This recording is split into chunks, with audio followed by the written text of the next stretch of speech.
C'est une philosophie, c'est pas juste une académie de formation de trading, c'est un mentorat. Mon utilité dans ce monde, je sais que c'est celle-ci. C'est apprendre qui on est, savoir gérer nos émotions pour pouvoir atteindre les objectifs que l'on souhaite. En tant que coach de basket pendant plus de 20 ans, ça a toujours été dans mon ADN de transmettre. Je crois en Joe, en sa façon de faire les choses, je crois en ses méthodes et je suis hyper bien encadrée, super entourée. Franchement, la team, elle est optimale pour ça.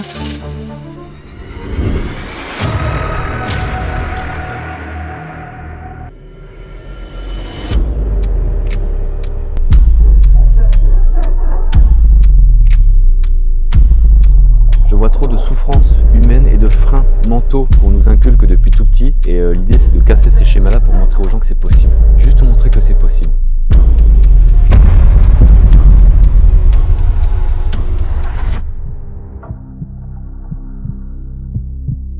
Il faut se confronter à soi-même. Et quand on arrive à faire ça, sans déni, en étudiant le feedback, c'est game changer pour notre vie et le trading. Du coup, on fait partie.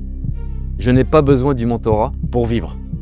C'est pas le mentorat qui remplit mon frigo. Comme ça fait partie de mon ADN de transmettre et d'accompagner, d'essayer de faire en sorte que le potentiel de chacun soit exploité, j'ai créé ce mentorat. Puis on veut vraiment que les gens découvrent, au moment où ils arrivent dans le mentorat, la puissance de ce qui est mis en place, de l'écosystème qu'on met en place. C'est pas autre chose que ça, c'est un vrai écosystème. Donc le trading, oui, mais c'est un prétexte pour développer l'humain. Donc si vous ne l'aviez pas encore compris, en tout cas c'est comme ça que ça se passe. À partir du moment où je suis constamment à la recherche de l'excellence, je ne peux pas m'arrêter sur les progrès immédiats de mes élèves. Je veux toujours leur apporter quelque chose en plus. Et quand eux-mêmes pensent qu'ils sont arrivés à quelque chose, je les fais toujours se remettre en question. Et je leur dis toujours, remettez toujours en question ce que je vous dis. Allez creuser par vous-même. Elle est là la clé. Donc les progrès immédiats, certes, c'est important pour la confiance. Comme c'est pas une fin en soi, il faut vraiment aller creuser pour rechercher l'excellence.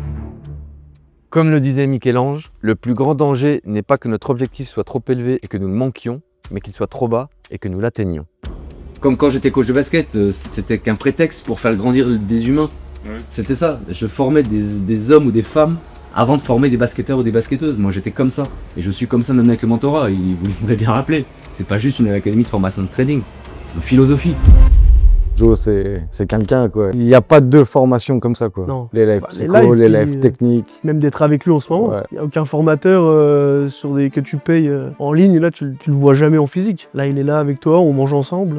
Rien de plus. Le côté humain du groupe, il n'y a rien à voir avec tout ce qu'on voit partout. C'est vraiment une expérience unique. Notre formateur, tous les autres, on est un peu une famille, un groupe qui progresse ensemble et c'est toute la motivation qu'il me faut. Les personnes qui sont à l'intérieur, le projet global, l'humain. Ouais, il m'a tout appris, je crois. Installer ma routine. Donc à quelle heure je vais me lever, à quelle heure je vais faire mon sport, à quelle heure je vais faire mes longueurs de natation, à quelle heure je vais marcher le soir, etc. En fonction de la chaleur, en fonction de ça. Je vais tout paramétrer pour optimiser. T'es halluciné quand j'optimise mon écran, mon téléphone devant. Tout est optimisé. Et c'est pas des contraintes que je me mets. Je me mets pas ça parce que j'ai besoin de me mettre ça. Je me mets toute cette organisation-là en place pour pouvoir exceller. Tu rames et que au bout d'un moment t'as une perte qui... Là ça pique un peu l'ego.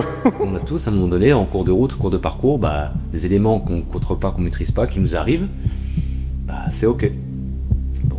Mais il ne faut pas perdre de vue pourquoi vous êtes là. Il faut toujours revenir au pourquoi. Dès qu'on se lance dans quelque chose et qu'on veut commencer à abandonner, qu'on réfléchit à abandonner, toujours revenir à pourquoi j'ai commencé. Pourquoi j'ai commencé. Pourquoi j'ai commencé. Pourquoi j'ai commencé.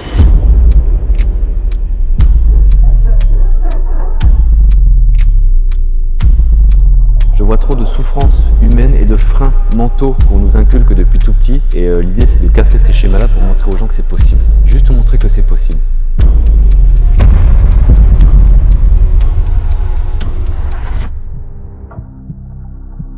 Sacrifie ton ego pour l'excellence.